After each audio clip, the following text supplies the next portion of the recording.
என்னுடைய மனைவி ராதிகா செல்விக்கு சீட் கொடுக்குறாங்க லோக்சபாவில் சீட் கொடுத்து அவங்கள வந்து ஒரு எம்பி ஆக்குறாங்க. எம்பி ஆக்குனது மட்டும் இல்லை, அடுத்த 2 வருஷத்தில் உள்துறையினுடைய ஸ்டேட் மினிஸ்டராகவும் ஆக்குறாங்க. ராதிகா செல்வி தன்னுடைய கணவனுடைய மரணத்தில் மர்மம் இருக்கிறதாக சொல்லி என்கவுண்டர் மூலமாக சொல்லப்படுகிற செய்திகள் எதுவுமே உண்மை இல்லைங்கிறத சொல்லி சிபிஐ விசாரணை வேணும்னு கேட்டு கோர்ட்டுக்கு போகிறாங்க.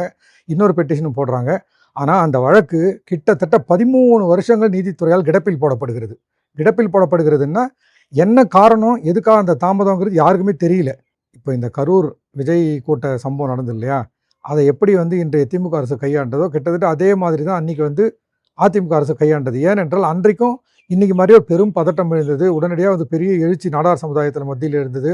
மூலக்கரையில் அம்மன்புரத்தில் அவரை வந்து கொண்டு போய் அடக்கம் பண்ண போகும்போது அலையாக மக்கள் திரண்டு வந்து ஆவேசத்தோடு அதிமுக எதிராக கூச்சல் போட்டாங்க, கோஷம் போட்டாங்க.